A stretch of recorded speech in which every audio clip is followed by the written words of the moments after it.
Kyle Busch's brutal road. 100 races without a win and the fight for his future at Childress Racing. Picture this. A driver who once seemed unstoppable, a two-time NASCAR Cup Series champion with a trophy case full of glory, now staring down a number that feels impossible. 100 races, 0 wins. That cold fact alone would shake any racer to the core. But when Kyle Busch rolled into Martinsville Speedway in early 2026, it wasn't just another weekend. It became a raw, public window into a career hitting its lowest point in years. From a moment he climbed into his number 8 Chevrolet, everything that had gone wrong at Childress Racing spilled out for the whole NASCAR world to see. The frustration in his voice, the way the car handled like it had a mind of its own, and the final result all painted a tough picture. This isn't just about one bad race. It's the story of how one of the sport's all-time greats ended up fighting for respect, and maybe even his place, in a team that promised so much but delivered so little. And right now, with his contract running out at the end of this season, the biggest question hanging over the garage is simple. Can they fix this before it's too late? To really get why this feels so heavy, you have to step back and remember who Kyle Busch is. He's not some young gun still proving himself. Busch has earned every bit of his spot among the legends. He grabbed championships in 2015 and 2019. He's racked up 63 Cup wins over his career, putting him right up there with the best drivers ever to slide behind the wheel of a stock car. But what really sets him apart is that incredible streak. 19 straight seasons with at least one win, starting back in 2006 and lasting all the way to 2023. No one in NASCAR history had ever done anything like it for that long. For 15 of those years, he was the guy everyone chased. That magic happened mostly at Joe Gibbs Racing, where he built a name as a fierce competitor and one of the smartest technical drivers around. Wins, titles, respect, he had it all.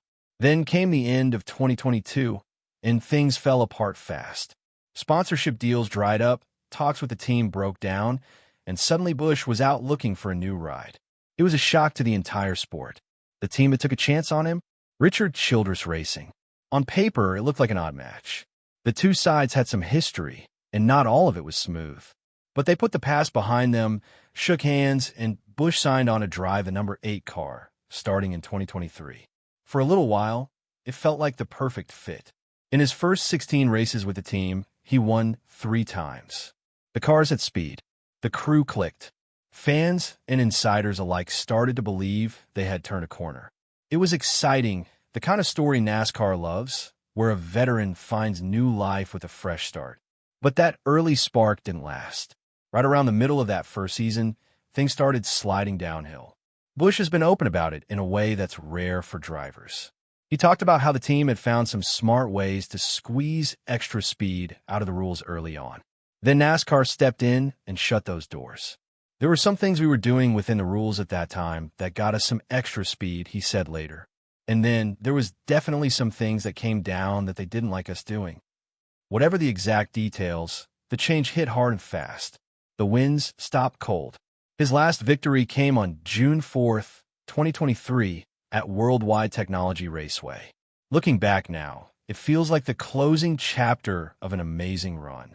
Other voices in the garage noticed it too. Kevin Harvick, a champion himself and always straight shooting on his podcast, called it out early. He saw the promise in those first months, but watched the steady drop after that. Harvick wasn't being dramatic. He was genuinely worried about where it was all heading. And he wasn't wrong. The 2024 season turned into a nightmare no one saw coming. For the first time in 20 years, since his very first full Cup season in 2005, Busch went an entire year without a single win. It shattered that long streak that defined him. The stats were ugly. Just 5 top 5 finishes, 10 top 10s, and only 230 laps led. His average finish of 18.3 was the worst since his rookie days. It wasn't for lack of trying, either. He came heartbreakingly close twice, losing by inches at Daytona and again at Kansas. A few better decisions or a touch more luck, and those could have been wins. Busch called the year character building, but you could hear the quiet pain behind the words. Brad Keselowski, who broke his own long winless streak that same year, put in perspective that hit home for Busch's situation. Having consistent good cars is such an enabler for a driver, Keselowski explained. It pushes you to make those moves that quite often differentiate between winning and losing. And when that is lost for a period of time, it's extremely difficult to recover. That's exactly where Busch was stuck. No momentum, no confidence in the car, just grinding through weekends hoping for a breakthrough that never came. If 2024 felt like rock bottom, 2025 somehow dug deeper. Busch ended the season 21st in points. The first time in his entire career he finished outside the top 20. Only 3 top 5s all year, and he missed the playoff for the second year running. The team knew something had to change.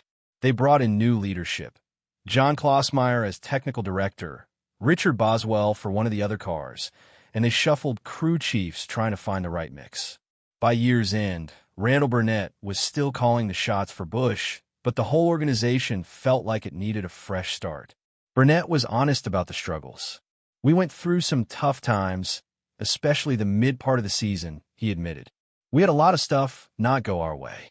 Short tracks early in the year exposed their weaknesses, and they spent the rest of the season playing catch-up. Still, Richard Childress believed in Busch enough to pick up his contract option for 2026. When he announced it, Childress was blunt but hopeful. "I think we'll win a race with him this year," he said back in May 2025. "We have to work smarter, and that is what we are trying to do." He even owned up to past mistakes, saying the team had let Busch down in 2024. To show they meant business, RCR made more big moves heading into the new season. Jim Pullman stepped in as Busch's crew chief, his third in less than 2 years. Mike Dillon took over as chief operating officer, and Andy Street came on as performance director. It was a clear bet: get the right people in place, and the speed would follow. But as the 2026 season kicked off, those changes hadn't paid off yet. After 7 races, Busch had 0 top 10 finishes. His best run was a 12th at Circuit of the Americas, and he sat 24th in the standings, 8 spots outside the playoff cut line. Then came Martinsville, and it all boiled over. Qualifying told the story before a single lap of the race even started. Denny Hamlin grabbed the pole, with fast cars from William Byron, Shane Van Gisbergen, and Ty Gibbs up front. Busch, he lined up 34th. Not just off the pace, way back, buried in the field. Afterward, Busch didn't hold back. He said the car felt sideways, loose, and almost impossible to drive. When a reporter asked if the team could fix it before the green flag, his answer was short and stinging: "No one knows. Not we'll figure it out. Not even a hint of a plan. Just uncertainty." He predicted he'd need a caution early, between laps 30 and 40, just to stay on the lead lap.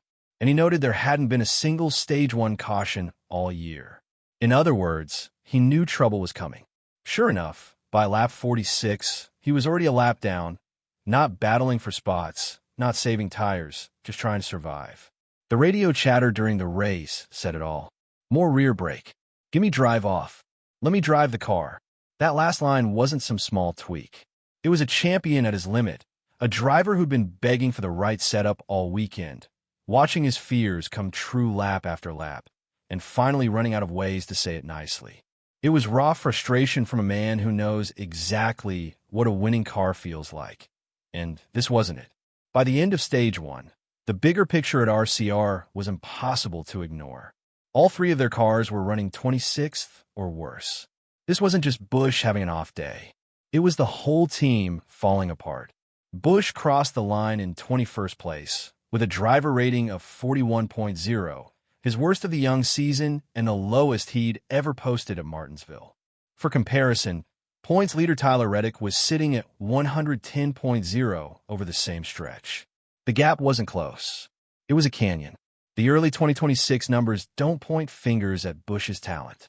The whole RCR group had 0 top 10s in 7 races and an average finish around 23rd. That's rough territory for any organization with their history. Busch has been clear on what he thinks is holding them back. A lot of it is just the reliance on the simulation and what we're being told in that, and making decisions based off of that, he explained. And that is not transferring to the racetrack. So, we got to go about it a different way. The next-gen cars that came in 2022 made it tougher for teams like RCR, who used to lean on their own in-house ideas. Now, with more standard parts and only 20 minutes of practice each weekend, there's little room to adjust if the computer data is off. Longtime NASCAR figure Rick Mast put it perfectly when talking about Richard Childress. If you know Richard Childress, you know Richard is a competitor. I mean, anybody ever worked there will tell you he's just eat up with being competitive. Seeing cars this far off the pace goes against everything the boss stands for. It's eating at the whole building. And the pressure isn't just on the track. This is the last year of Busch's deal with RCR. The new playoff format for 2026 changed everything. No more win and you're in. Now it's all about racking up solid finishes week after week. Christopher Bell summed it up. Every position matters more than ever. A bad run isn't just one bad day. It's a mark that future teams will notice. Martinsville 2026 could end up as the turning point, one way or the other. Option 1. The team finally cracks the code. The new leaders, Pullman, Klossmeyer, Street, Dillon, get everyone pulling in the same direction. The cars improve. Busch starts finishing where his skill says he belongs. That 100-race winless streak ends in dramatic fashion. He gets a new contract, and the tale becomes one of grit and comeback. Fans would eat it up. Option 2 isn't as pretty. If the results stay flat, the questions get louder. Do Busch and RCR simply have nowhere left to go together? As Busch said before 2025 even started, you got to win, right? That truth feels even heavier now. The talent hasn't vanished. 2 titles and 63 wins don't evaporate overnight. Busch is still sharp, still driven, still the guy who can steal a race if the car gives him half a chance. His teammate Austin Dillon sees it every day. He's a hard worker. He's fiery. He wants the best for the cars. He wants to get a victory lane constantly and will push everyone to figure out how to make that happen. The equipment side is just as real. No driver, no matter how good, can pull wins out of a car that qualifies dead last in the field, falls a lap behind early, and leaves the driver pleading over the radio. The talent is still there. The question is whether the team can catch up in time. With 100 races gone and nothing to show for it, that answer isn't easy or comfortable. But in NASCAR, hope always rides on the next green flag. For Kyle Busch and Richard Childress Racing, the clock is ticking, and the whole sport is watching to see which path they take.